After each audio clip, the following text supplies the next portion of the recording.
पिछली वीडियो में मैंने आपको सीयूईटी के बेसिक पॉइंट के बारे में बताया था। आज की इस वीडियो में मैं आपको सीयूईटी के बेसिक डॉक्यूमेंट के बारे में बताऊंगा, क्योंकि दोस्तों अगर आप सीयूईटी के एग्जाम देना चाह रहे हैं या फिर आप सीयूईटी के एग्जाम के लिए प्रिपरेशन कर रहे हैं तो इसके लिए आपको इन बेसिक डॉक्यूमेंट की जरूरत होगी ही होगी। और अगर आपके पास ये बेसिक डॉक्यूमेंट नहीं है तो आपका एडमिशन होने से रुक जाएगा और आप अपने ड्रीम कॉलेज में एडमिशन नहीं ले पाएंगे। इसलिए मैं आप लोगों से रिक्वेस्ट करूंगा वीडियो में थोड़ा अंत तक बने रहिएगा, क्योंकि दोस्तों मैंने बहुत सारे स्टूडेंट को ऐसा देखा है कि सीयूईटी के एग्जाम देने से पहले उनके पास बेसिक डॉक्यूमेंट होता ही नहीं, क्योंकि वो इतना ज़्यादा सिंसियर नहीं होते हैं। और जब इनका डेट निकलने लगता है या फिर लास्ट डेट करीब आ जाता है तब ये बेसिक डॉक्यूमेंट के लिए अपना इधर उधर दौड़ने लगते हैं। तो इसलिए ये घटना आपके साथ ना घटे, इसलिए मैं आप लोगों से रिक्वेस्ट करूंगा कि ये बेसिक डॉक्यूमेंट अपने पास जरूर रख लेना। तो पहली बात ये कि आपके पास 10th-12th का मार्कशीट होनी चाहिए, कैरेक्टर सर्टिफिकेट होनी चाहिए और टीसी होनी चाहिए, यानी कि ट्रांसफर सर्टिफिकेट होनी चाहिए।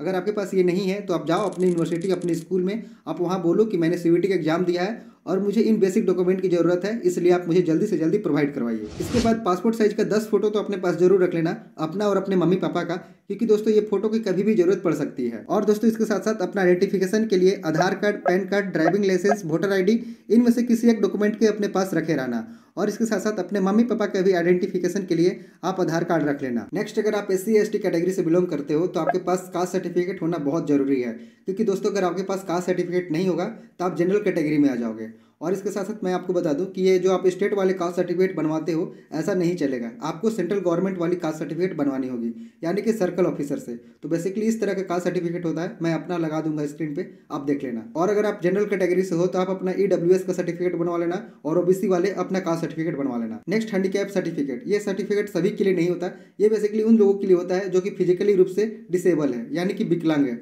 उनके लिए भी एक सर्टिफिकेट बनती है, इसलिए आप जाकर के PWD से बनवा लेना। Next, income certificate. आप अपने मम्मी पापा का इनकम सर्टिफिकेट बनवा लेना और इसके साथ साथ आप अपना खुद का भी इनकम सर्टिफिकेट बनवा लेना, क्योंकि दोस्तों इनकम सर्टिफिकेट आपका बहुत ही ज़्यादा जरूरी है। तो ये थी बेसिक डॉक्यूमेंट जो कि आपके पास होना ही चाहिए। और अगर आपके पास ये बेसिक डॉक्यूमेंट नहीं है तो आपका एडमिशन होते हुए भी रुक जाएगा। इसलिए मैं आप लोगों से रिक्वेस्ट करूंगा, आप अपना caste certificate, income certificate, handicap certificate या फिर आधार कार्ड अपडेट करवाना हो, पैन कार्ड अपडेट करवाना हो, कुछ भी करवाना हो, आप उसको करवा लेना और करवा करके अपने पास रख लेना। तो आप आगे बढ़ते हैं। आपने सीयूईटी का एग्जाम दे दिया तो इसके बाद आपका सीयूईटी का एडमिट कार्ड चाहिए। इसके बाद आपको एफिडेविट चाहिए एंटी रैगिंग का, कि आप स्कूल में, अपनी यूनिवर्सिटी में कोई भी गलत काम नहीं करेंगे, किसी के साथ रैगिंग नहीं करेंगे। Next, undertaking form. Undertaking form basically आपको यूनिवर्सिटी की वेबसाइट पे ही मिल जाएगा, जो भी यूनिवर्सिटी के लिए आपको रजिस्ट्रेशन करना होगा वहाँ से डाउनलोड करके आप उस फॉर्म को अच्छे तरीके से फिल करके उसको अपने मम्मी पापा से सिग्नेचर करवा करके और एक एफिडेविट बनवा करके कोर्ट से उसके साथ पिनअप करके अपने पास रखे रहना। अंडरटेकिंग फॉर्म मतलब कि आप अपने बेटा बेटी को अपने जिम्मेदारी पे यूनिवर्सिटी में छोड़ रहे हैं। अगर आपका बेटा बेटी को यूनिवर्सिटी में कुछ हो जाता है,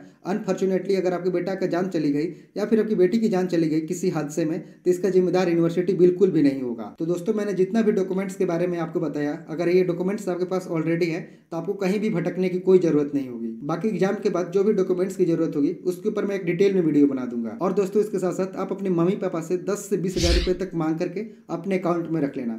हाँ, लेकिन इतना पैसा लगता नहीं है, लेकिन दोस्तों मैं आपको इसलिए इतना कह रहा हूँ कि अगर आप गरीब परिवार से हो तो 10,000 रख लेना, आप थोड़ा अच्छे फैमिली से हो तो 20,000 रख लेना, क्योंकि दोस्तों रजिस्ट्रेशन करने के बाद आपके पोर्टल पे कभी भी पैसे पेमेंट करने का लिंक आ सकता है और इसकी जो समय होती है सिर्फ 1 दिन के लिए होती है, वो भी शाम के 6 बजे तक। अगर आपने पेमेंट नहीं किया तो आपका एडमिशन होते होते हुए भी रुक जाएगा। इसलिए मैं आप लोगों से कहूँगा कि आप अपने मम्मी पापा से 10 से 20 हज़ार रुपये तक मांगकर अपने अकाउंट में रखे रहना। और दोस्तों अधिक जानकारी के लिए आप सीयूईटी का वेबसाइट हमेशा चेक करते रहना और जिस भी यूनिवर्सिटी में आपने रजिस्ट्रेशन किया है उसका वेबसाइट हमेशा चेक करते रहना। मैं आपको समय से बता तो दूंगा, लेकिन दोस्तों आपको मेरे भरोसे नहीं रहना है, आपको हमेशा वेबसाइट को चेक करते रहनी है। उम्मीद है दोस्तों आपको वीडियो इन्फॉर्मेटिव लगी होगी। अपना कीमती समय देने के लिए बहुत बहुत धन्यवाद।